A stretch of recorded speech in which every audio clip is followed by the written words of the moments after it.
Salam sejahtera Malaysia, terima kasih kerana menonton video-video dalam channel ini.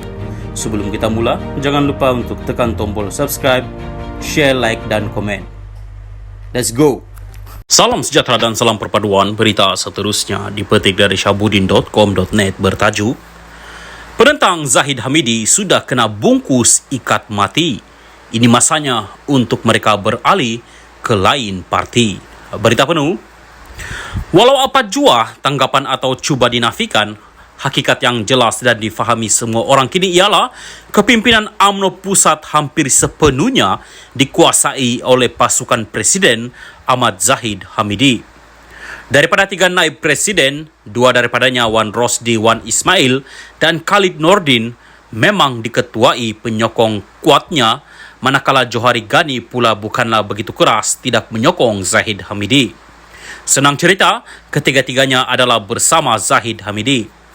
Daripada 25 ahli MT pula, hanya seorang 2 yang diketahui bukan penyokongnya, manakala selebihnya adalah mereka yang memang dikenali sebagai penyokong kuatnya. Ini bermakna kedudukan Zahid Hamidi sekarang ini semakin mencengkam dan mustahil untuk digulingkan melalui undi tidak percaya. Keadaan ini sekaligus menjadikan kerajaan perpaduan yang UMNO menyumbang 26 kerusi parlimen daripadanya akan terus stabil dan tidak tergugat lagi sehingga PRU16 akan datang.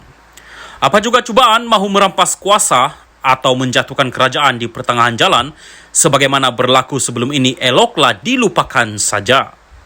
Dengan kedudukan UMNO yang stabil di bawah cengkaman Zahid Hamidi dan pasti terus bersama kepimpinan Anwar Ibrahim kerana hubungan cikgu dengan murid antara keduanya, lain-lain gabungan dalam kerajaan juga tentunya merasakan sia-sia saja untuk cuba-cuba menoleh kepada pihak lain. Lebih baik mereka terus bersama kerajaan sedia ada ini sambil memperbaiki pelbagai tuntutan yang dikehendaki daripada Anwar. Dengan keputusan pemilihan UMNO ini turut memperlihatkan kumpulan penentang Zahid Hamidi yang masih ada dalam parti ibarat sudah kena bungkus ikat mati sekarang ini. Mereka tidak boleh ke mana-mana lagi. Bahkan suara mereka semakin tenggelam dengan sendirinya. Percubaan untuk mengisi kerusi naib presiden dan MT yang gagal ini hanya memberi mereka satu pilihan sekarang ini. Kembali akur dengan kepimpinan seorang ketua serta menunjukkan taat setia yang tidak berbelah bahagi.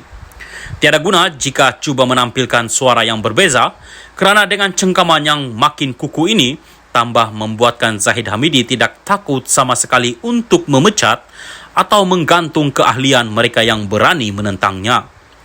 Kepada pemimpin yang sudah dipecat atau kena gantung keahlian daripada UMNO sebelum ini, janganlah lagi berharap apa-apa kepada parti itu.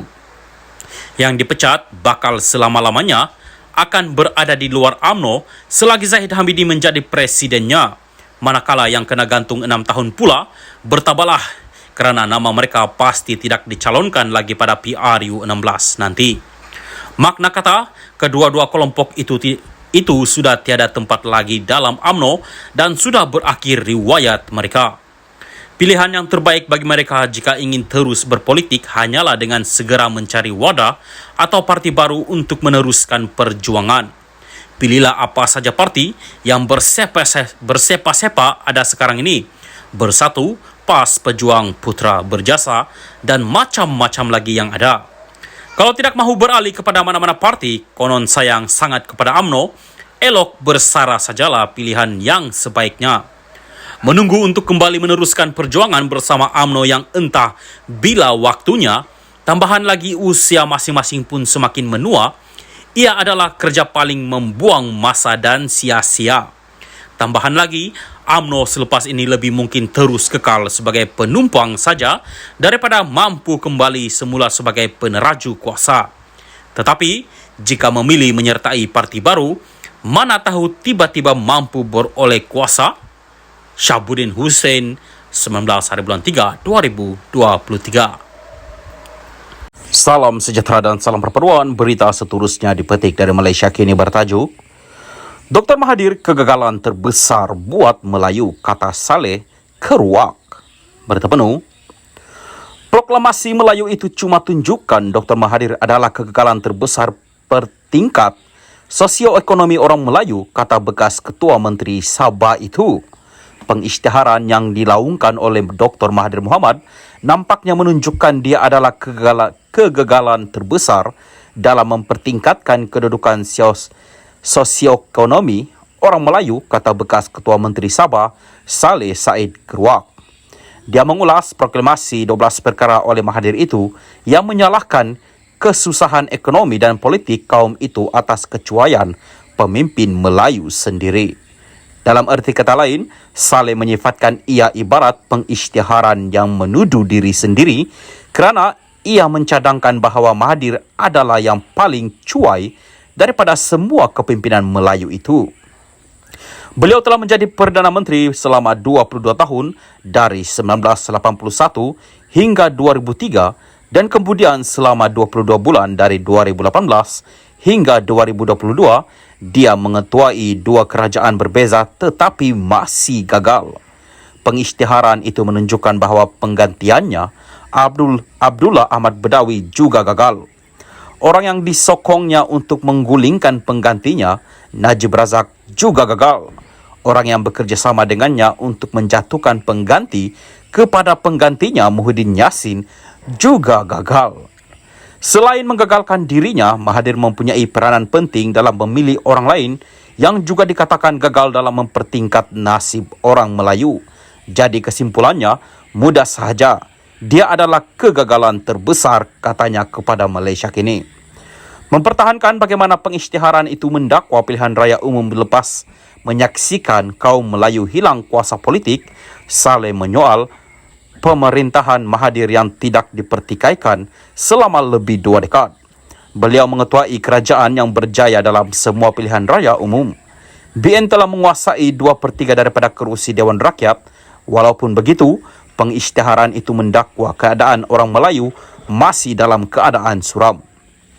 Jadi apa gunanya kuasa politik itu apabila ia tidak memberi manfaat kepada orang Melayu? Dia tanya. Menurut Saleh, pengisytiharan itu tidak ada kena mengena dengan nasib orang Melayu.